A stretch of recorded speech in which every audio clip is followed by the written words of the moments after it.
सभी साथियों को नमस्कार। स्वागत है आप सभी का द इंग्लिश लेबोरेटरी में। साथियों, आज अपने जो है 18वीं क्लास पढ़ने जा रहे हैं, जिस टॉपिक का नाम है अमिताभ घोष। इम्पोर्टेंट राइटर हैं, इम्पोर्टेंट इंडियन राइटर हैं। कल अपनों ने रविंद्रनाथ टैगोर पढ़ा था।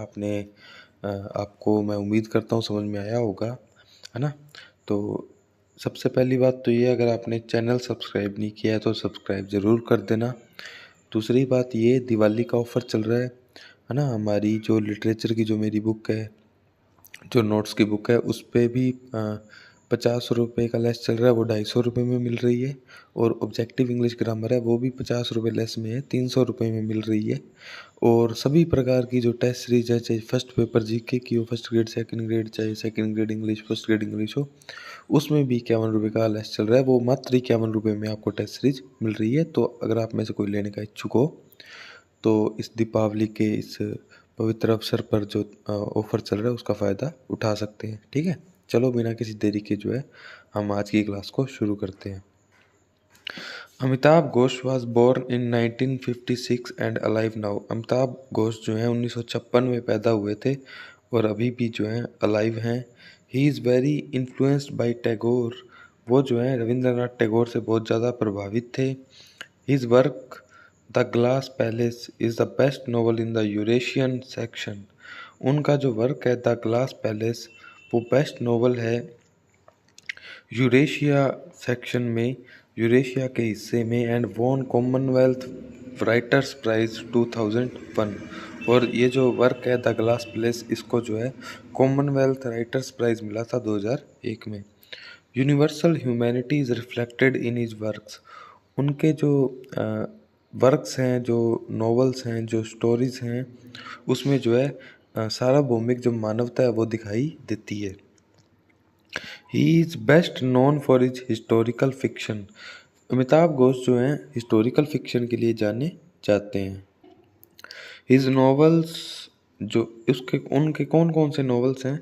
द सर्कल ऑफ रीजन उन्होंने जो पब्लिश किया था वो 1986 में, द हंग्री टाइड 2004 में, द शैडो लाइन्स 1988 में, द कलकत्ता क्रोमोसोम 1995 में, द ग्लास पैलेस 2000 में। साथियों, इनके जो पब्लिकेशन ईयर्स हैं ये एज इट इज़ आपको याद होने चाहिए। ये याद आपको ही करने पड़ेंगे, है ना। इनको याद कर लेना। आपको इनके सबके डेट्स याद होनी चाहिए और ईयर भी याद होनी चाहिए, है ना। डेट तो याद करने की जरूरत नहीं है, ईयर देखें तो ईयर याद कर लेना। फिर है द आइबिस ट्रियोलॉजी, है ना। इस आइबिस ट्रियोलॉजी में जो पहली किताब है या पहला उपन्यास है वो है सी ऑफ पॉपीज। ये 2008 में हुआ था। सेकंड जो है रिवर ऑफ स्मोक, ये 2011 में पब्लिश हुआ था। थर्ड है फ्लड ऑफ फायर 2015 में। सबसे इम्पोर्टेंट यही है इनके वर्क्स में, ये तीनों याद रख लेना, इनके ईयर भी याद रख लेना। गन आइलैंड जो है 2019 में लेटेस्ट है इनका, ना। अब चलते हैं नॉन फिक्शन की तरफ। नॉन फिक्शन में इनका जो है इन एन एंटिक लैंड, ये 1952 में पब्लिश हुआ। काउंटडाउन 1952 में हुआ।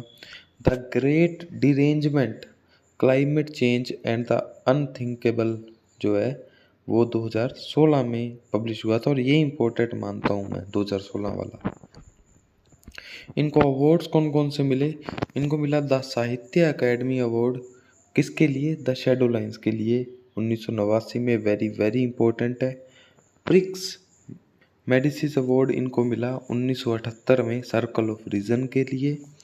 द ऑर्थर क्लार्क प्राइज मिला इनको 1996 में, द कलकत्ता क्रोमोसोम के लिए, जो कि एक साइंस फिक्शन है, ये इंपॉर्टेंट है।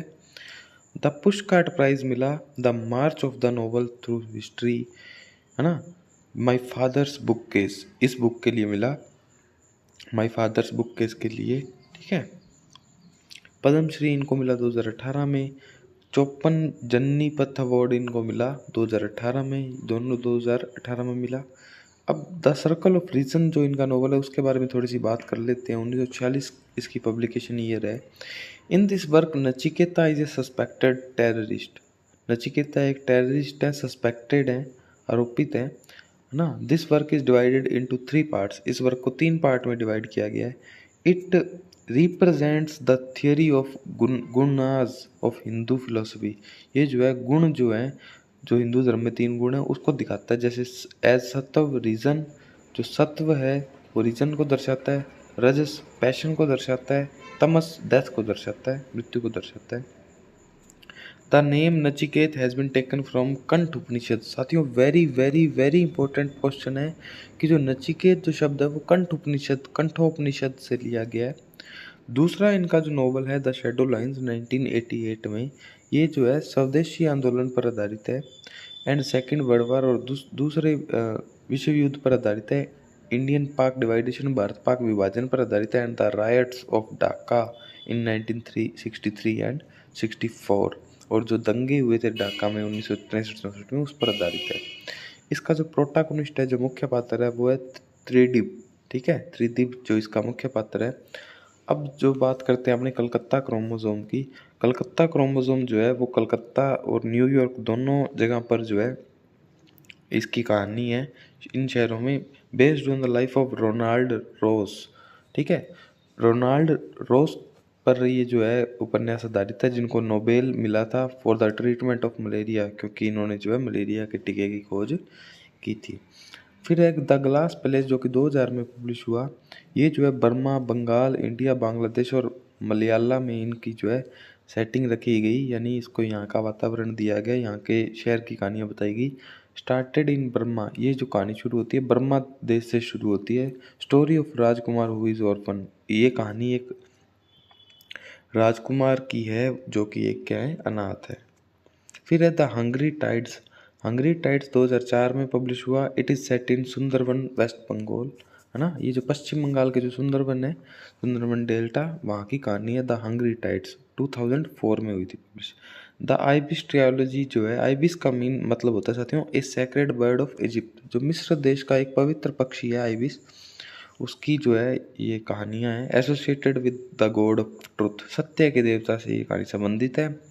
In Egyptian mythology it is associated with moon, मिस्र की जो धार्मिक जो रहस्य हैं, कहानियाँ हैं, उसमें ये जो है आइबिस जो है मून से, चंद्रमा से रिलेटेड है। सी ऑफ पॉपिस जो है, मिसप्रिंट हो गया यहाँ पे, सी ऑफ पॉपिस 2008 में जो है ये कहाँ पर पब्लिश हुआ, ओपियम वाटर में, है ना, at the bank of Ganga river, Ganga river के किनारे इसको जो है वातावरण दिखाया गया। हेयर द ऑथर्स कंपेयर्स और the Ganga with Nile river, यहाँ पर जो है लेखक जो है गंगा नदी को नील नदी से जो है तुलना करते हैं। फिर है गन आइलैंड जो है 2019 में जो इनका पब्लिश हुआ, based on climate change and human migration, ये मानव के जो माइग्रेशन हो रहा है, जो एक जगह से दूसरी जगह जा रहे हैं, प्रवास हो रहा है, और जो प्रकृति के साथ जो खिलवाड़ हो रहा है उस पर आधारित है।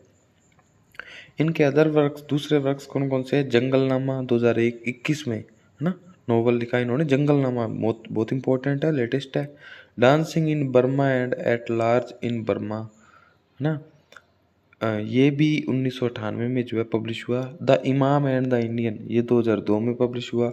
इंसेंडियरी सर्कमस्टांसेस, ये 2006 में पब्लिश हुआ। The nutmeg's curse parable for a planet in crisis, ये भी 2021 में पब्लिश हुआ। ये 2021 वाले, 19 वाले, 16 वाले, ये ज़्यादा इंपॉर्टेंट है, ये ज़रूर याद कर लेना। और अमिताभ घोष जो हमारा टॉपिक है वो कंप्लीट होता है। मैं एक बार फिर से बता दूं साथियों, अब वर्क्स के नाम और उनके पब्लिकेशन ईयर आपको ही याद करने पड़ेंगे, मेरे बार बार बोलने से याद नहीं होगा। आपको जो है आपके पास ये बुक होनी चाहिए, और फिर आपको ये जो है याद होंगे जब आप इनको 5-6 बार पढ़ लेंगे, है ना। इनको जो है 5-6 बार पढ़ें वर्क्स को, इनके पब्लिकेशन ईयर को, फिर ही याद होंगे, याद करने ही पड़ेंगे, कोई दूसरा ऑप्शन नहीं है।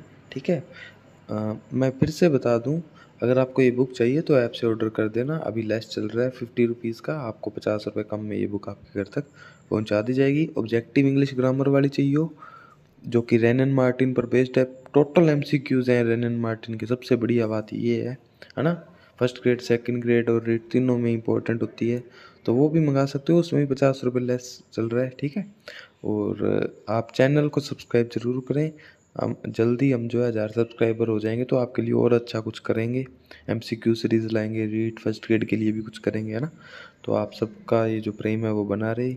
मिलेंगे किसी अगली क्लास में, किसी नई बात के साथ, किसी नए मुद्दे पर, किसी नए टॉपिक पर, तब तक के लिए राम राम, जय हिंद।